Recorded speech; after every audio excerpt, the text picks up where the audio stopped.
episode 2 of Shades versus a Horde deck, and that is the Birds.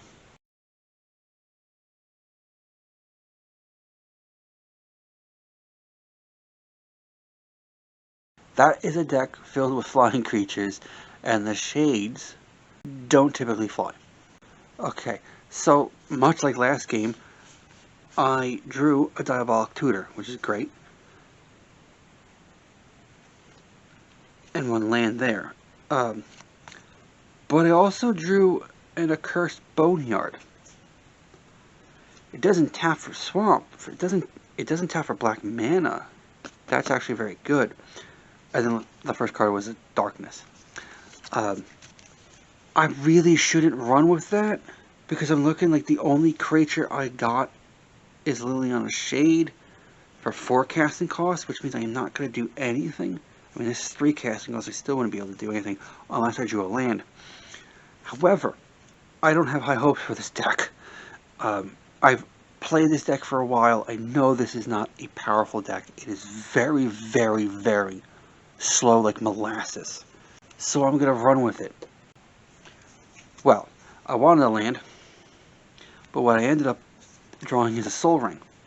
So I'm going to play the Accursed Bone Land. I'm going to tap that, play a Soul Ring, tappity tap, Gateway Shade. 1/1, pumpable. I could tap an untapped gate to give it +2/+2, but there's no gates in the deck. I actually did draw a swamp, which absolutely means that I'm going to Diabolic Tutor and go look for the Gauntlet of Power. Diabolic Tutor. Okay. Then I was thinking, wait, why don't I just get a Caged Sun? It does the same as the Gauntlet of Power. It literally legit does. They are legitimately the same card, with the exception that Caged Sun is a 6 casting cost and Gauntlet of Power is 5. Okay, so I'm going to attack. It's now the Horde's first turn. 1/1 flying and a 2/2 changeling that has flying, so I'm taking 3 damage. Gauntlet of Power. Black creatures I control get +1/+1, and black lands now produce 2 mana. Which means next turn, that's 6 casting cost. Which means I can get Liliana's Shade out next turn for a lot less. Which also means I then get to stretch my library for a swamp as well. Considering that I don't have flying, I'm going to attack for 2. That's a 2/2, still a 2/2 changeling, bird token, and 2 1/1s. So I'm taking 6 damage. Liliana's Shade. I get to search my library for a swamp card. I have to reveal it. I can't play because I already played a swamp. 4. That's 2, 4, 5, and 6 right there. My commander, Ishan's Shade, is now in play. He is not flying. He is a 5/5 and he has protection from white, which would help if the creatures were actually on the floor. They're all in the air, so that doesn't matter. And I'm going to attack for 2. That's 3/3. I have no flying, and I'm taking 9 damage. There's 2 tapped there. 1 mana is floating. Those 2 colors are going to be used. Assassinate to 3/3. I'm still playing this like mana burn is a thing, but I'm playing a Massacre Worm. When it enters the battlefield, creatures your opponent's control get -2, -2 until end of turn. Whenever a creature an opponent controls is put in the graveyard from the battlefield, that player loses 2 life. Okay, so I'm going to tap 1, make 2 mana to boost that to a 4/4. It's attacking. That's attacking. And Ishan's Shade is attacking. Obviously, Massacre Worm is not going to attack because it just came into play. Brave the Sands. Their creatures now have Vigilance. That's fan-flippin-tastic. There's 2 mana tapped, 3 are only being used. I'm playing a Hissing Miasma. Whenever a creature attacks you, its controller loses a life.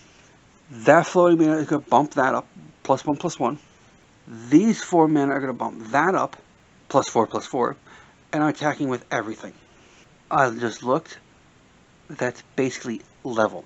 I'm pretty much 50% done with this deck. This deck is doing very good for a deck that has no flying against a deck with flying. But that could definitely change at any second. Horde's turn. That's a 1/1 and a 1/2. They have vigilance because of this. I have no flying, so I'm taking 3 damage. 1, 2, 3, 4, 5.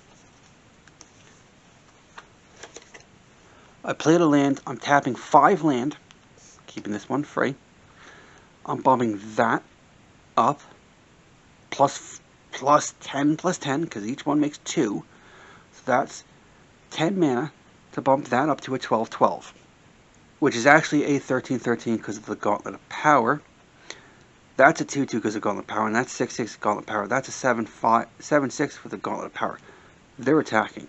Now, the Horde is going to block the Worm and the Shade, which means I didn't really need to bump it up that high anyway. That is a 1/1 double strike, which means I'm taking 2 life. I'm tapping, that's +6/6. That is getting bumped up +6 by 6. I have a 6-sided dice here. That's 1, 2, 3, and 4. Whatever it lands on is what that creature is going to block. It landed on a 4, so it's block. So that is going to block the Massacre Worm. It dies. A creature went in the graveyard from play. They lose 2 life. Gentlemen, I think I can win this game. It's the Horde's turn. A Rock Egg. Now, it has Defender, so it can't attack, which means Hissing Miasma does nothing. So it's my turn. Okay, so I'm pumping this one up by 8, that one up by 8. Same thing. 1, 2, 3, 4, whichever it lands on is the one that Rock Egg is going to block. So it blocks this. And the Horde is dead. That absolutely surprised me. I didn't think I was going to win.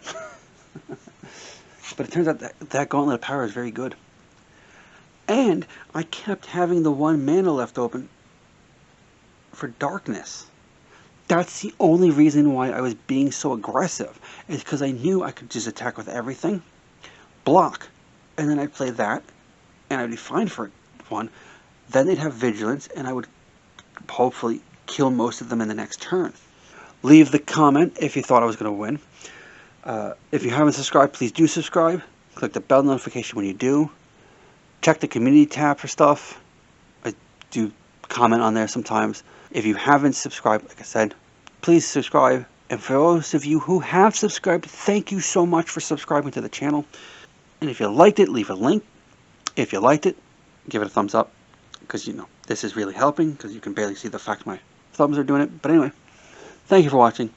Goodbye.